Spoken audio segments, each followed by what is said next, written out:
Bagaimana pendapat orang mengatakan bahwa Allah itu ada di mana-mana, Allah ada di hati? Ini pemahaman yang sesat dan menyesatkan. Allah mengatakan dalam Al-Quran, Ar-Rahmanu ala istawa. Allah bersama di atas arsy. Sampai Nabi bertanya kepada budak, Aina Allah, di mana Allah? Jawab fis sama, di atas langit. Di atas langit artinya di atas langit yang ketujuh, di atas sidr, di atas arsy Allah itu. Wa man ana, siapa aku? Anta Rasulullah, engkau Rasulullah. Kata Nabi SAW, a'tiqha fa innaha mu'minah. Merdekakan dia karena dia seorang mukminah. Hadisnya sahih, diriwayatkan oleh Imam Muslim.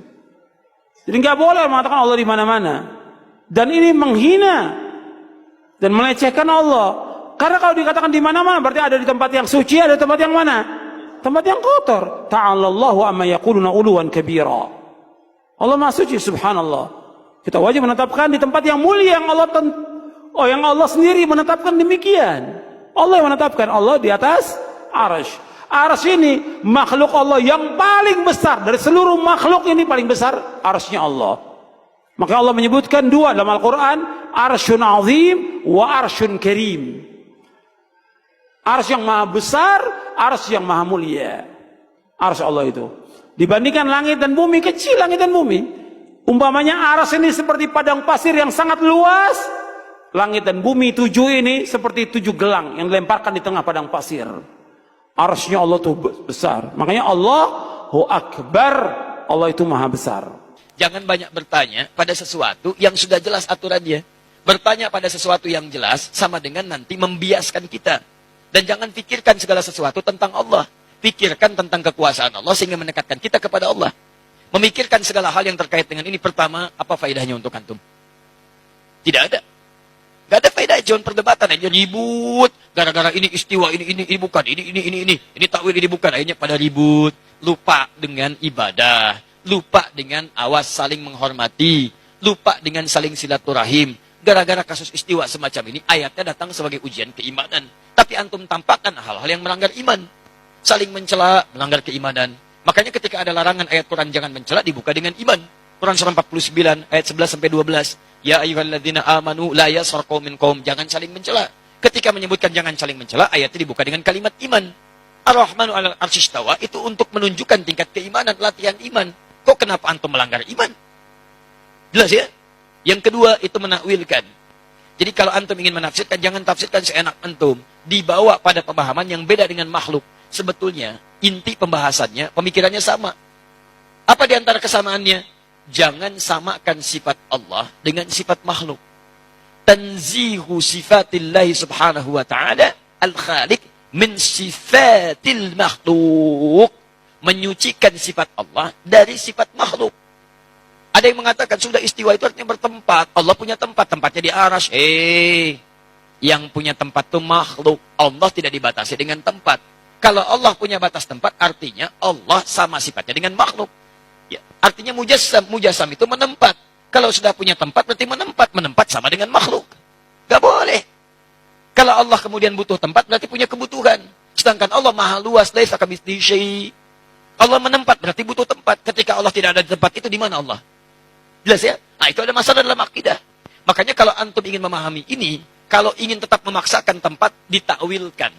Takwilkan. Jangan dipahami demikian, tapi dipahami dengan nilai yang terkait dengannya. Apa diantaranya? Istawa, bimakna istaula. Menguasai, mengatur. Aras jangan diartikan dengan bertempat di situ. Ada begitu tidak? Artikan dengan di aras, itulah Allah mengatur. Menguasai. Menguasai aras, menguasai alam dan sebagainya. Ustaz, ayatnya jelas, ngapain main takwil-takwil? Ada beberapa ayat yang memang kita harus pahami dengan takwil. Contoh, misal, teman-teman sekalian, wala takunu kalladzina nasullaha fa'ansahum anfusahum. Jangan kalian menjadi seperti orang yang lupa dengan Allah, maka Allah pun lupa dengan mereka. Awas. Awas, hati-hati. Bahkan ayat yang tegas, fanasi Allah, maka Allah pun lupa dengan mereka. Saya mau tanya pada antum, apakah Allah punya sifat lupa? Allah punya sifat lupa enggak? Tidak. Waliyadzubillah. Oh, tapi Ustaz, biarkan kita mengartikan ayat itu. Lupa, biarin lupa aja. Sesuai dengan sifatnya Allah. Oh, bagaimana lupa sesuai dengan sifatnya Allah? Allah enggak punya sifat lupa. Maka ketika antum ingin memahami sesuatu, mesti hati-hati. Kalau melihat pendapat ulama, langsung jangan diserang. Oh ini Asy'ari. Asy'ari itu nggak boleh. Ini bid'ah, ini haram, ini dolalah. Sebentar, pelajari dulu kenapa beliau menyampaikan itu. Apa turunan tafsirnya? Apa pemahamannya? Kalau Anda sepakat, ambil. Tidak sepakat, tinggalkan. Misal, saya ingin seperti lebih selamatlah seperti yang pertama. Biarkan Allah di arasy menempat, tapi saya nggak mau tafsirkan. Sesuai dengan keterangan Quran aja. Ambil. Selesai. Dan jangan banyak dibahas. Gak usah banyak dibahas, termasuk jangan ditanyakan. Kalau antum ingin seperti tadi, boleh. Oh itu maksudnya di arasy, bukan menempat. Bukan tempat ya, karena Allah nggak butuh tempat. Maha kuasa Allah. Itu maksudnya Allah menguasai seperti takwil ayat ini, ayat ini, ayat ini. Selesai. Makanya saya ketika disoal teman-teman tentang hadis nuzul. Allah turun ke langit dunia. Ustaz Adi mengingkari hadis nuzul. Ah, antum yang kurang gaul. Antum kurang piknik. Kapan saya mengingkari hadis itu? Kalau saya mengingkari, saya akan sampaikan hadisnya. Saya meyakini hadis itu. Bahkan hadis itu disampaikan oleh riwayat Tabaqah pertama oleh 30 orang sahabat paling thiqah. Cuman pemahaman saya tidak seperti pemahaman antum dalam memahami hadis itu. Itu masalahnya. Ini kadang orang itu seenaknya saja. Ustaz Adi mengingkari ini. Bukan mengingkari, antum yang kurang paham. Saya meyakini hadis itu, cuman pemahaman saya beda dengan pemahaman antum. Di teman-teman ada yang menafsirkan Allah turun. Turunnya itu betul-betul turun ke langit dunia. Turun. Dibatasi dengan tempat. Penafsiran itu menurut saya tidak tepat. Kalau antum ingin artikan sesuai hadis, jangan dibahas bagaimana caranya. Sudah biarkan dengan hadisnya. Tapi ketika antum katakan turun ke langit itu benar-benar turun, berarti Allah menempat. Itu mujassam. Nah dalam nilai akidah, ada firqah disebut dengan mujassimah. Firqah itu menjadikan Allah berjisam kepada makhluk yang semalam saya bahas itu. Di antara turunannya aliran sesat, kata Syekh Hashim. Siapa aliran sesat ini? Yang meyakini Allah mujassam. Mujassam itu menyatu dengan benda, dengan tempat, bahkan dengan makhluk. Di antara yang paling fatal, Allah menyatu dengan jasad seseorang. Itulah yang manunggaling kaulah Gusti. Ya, menyatu dengan diri saya, merasa lebih dekat. Siapa kamu? Saya Allah. Allah sedang apa? Sedang makan. Itu bahaya. Musyrik itu. Termasuk maaf, Allah ada di tempat, Allah menetap. Paling sederhana saja begini. Maaf ya, Papua dengan Lampung bedanya 2 jam. Duluan Papua. Kalau antum artikan hadis akhir malam dengan Allah turun, misal Allah turun ke dunia. Di situ ada. Ketika Allah turun di Papua, mana orang Lampung? Ketika Allah turun di Lampung, berarti meninggalkan Papua.